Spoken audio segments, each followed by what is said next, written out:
spotted David Burke from across the room. I said I have to get him on the show. How are you? What brings you out? Well, I've participated in Meals on Wheels, on and off for many years as a working chef. Yeah. And when I get the opportunity, when I'm in town and I'm not participating as a chef, I like to participate as a guest and support Meals on Wheels. Been around for many years. Gail Green, of course, being the one who spearheaded, and I give her a lot of credit. And you know what? I think it's a real New York thing to do for people, especially for guys like me or people that are in the business. Yeah. Well, tell us a little bit about your restaurants, because a lot of them, I think, are New York City staples. For those of us who haven't watched you on Top Chef Masters cooking armadillos and things like that, tell me about some of your restaurants. Well, I've been working on a couple of new projects right now. One will be opening this summer on 62nd Street called Tavern 62 by David Burke. And I'll be opening another one on 52nd with the BLT group called BLT Prime by David Burke. And then there's my other David Burke restaurants that in Bloomingdale's, and I have some other concepts. Of course, we do steak very well, and creativity seems to be our forte. But on the horizon, we've got a lot of new things happening. Yeah. Don't you have a restaurant up in Connecticut too, up in Mohegan Sun? Yeah, Foxwoods. Foxwoods, yeah. I spotted you also at Jeremiah Tower's movie, the Tribeca Film Festival. I'd love to get your thoughts on that and what you thought of it. Well, I am a friend of Jeremiah's, and more of a fan of his, I guess. When I was very young and I had my first job at the River Cafe, I actually used his book as a guide somewhat to what California cuisine was, not American, because what was happening out there in the late 80s, and in his book, there was some freshness to his cooking, as opposed to being trained in French kitchens, which is classic and a little heavier. There was a lightness and freshness and color that I wasn't experiencing in some of my past kitchens. So I kind of would look page through it. We became friends through the years. We never worked together. I dined at Stars several times, and you know what? I always thought him to be a gentleman and a very sophisticated, smart guy in many ways, not just food. I was surprised at the movie. I didn't know his history. I don't know him that well. I didn't know what happened at Stars, nor did I know where he had gone to or how his life started. I thought there was parts of that movie that were very intriguing. I've known Jeremiah for a few years. I knew him when he was going through the Tavern ordeal and all that kind of stuff, looking for the next thing.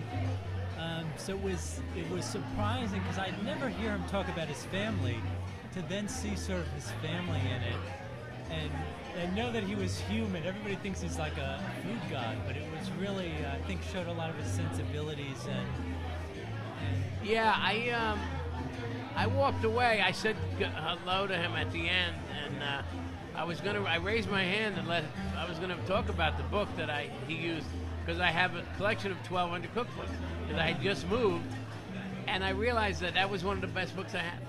So I wanted to compliment him on that. The personal stuff I don't know much about. Yeah, but that book, that's New American Classics? Yes. Yeah, because he's got a few. He's got Jeremiah Tower Cooks, New American Classics. I actually published a book called David Burke's New American Classics, not realizing that was the name of his book until just now. But you know what? Everybody has their guys like Jeremiah, right place, right time, contribution being big, and I was glad he was able to share his story. Yeah, and it's going to be interesting to see how people also respond to it when it's finally out there. I think it's going to it's going to air on CNN, and we'll see, some more responses. It'll be interesting to see. I hope it does well, because I'd like to I'm trying to work on a book based on my story as well, and really highlight the positive things about being a chef over the last 40 years and the doors it opened for me. There's also a lot of pitfalls here and there.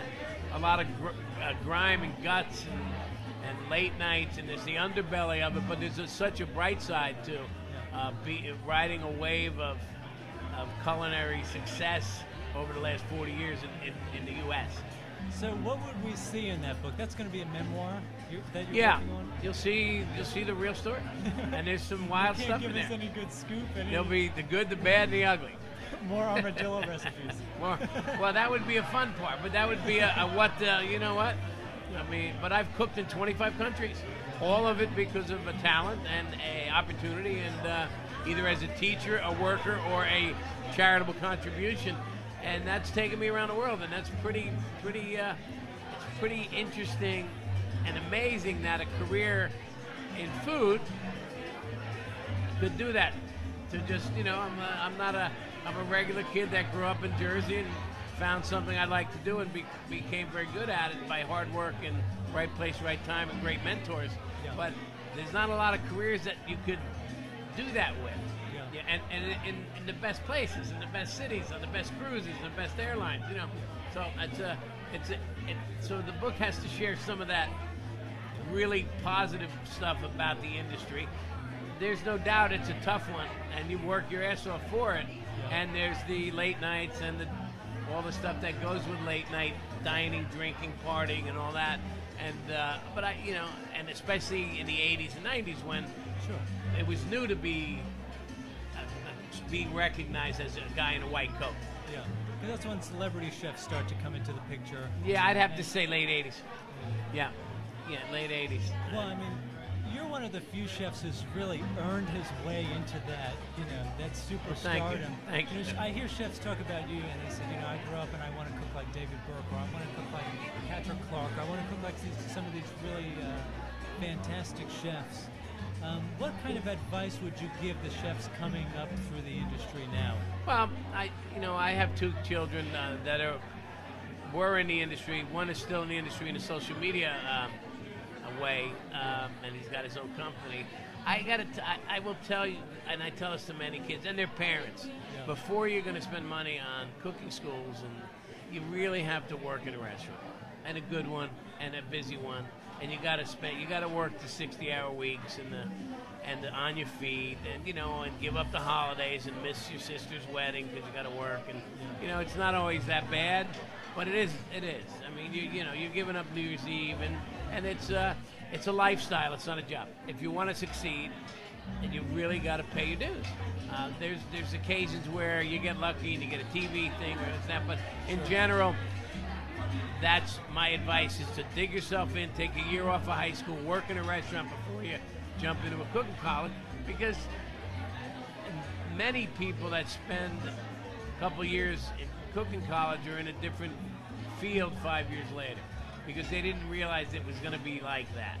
If you do love it, forget about it. It's the greatest job in the world, because you're doing something you're very passionate about and you love, and it will and is ever changing. So there's never 2 days alike, at least in my experience as a restaurateur, and especially in the kitchens, because you create your own drama, you create your own excitement, you can create your own grief too. But when you got the right team and the right kitchen, it's like you're on a ball field. Yeah. David Burke, thank you so much for coming and chatting with me. I'm glad you asked me to come on.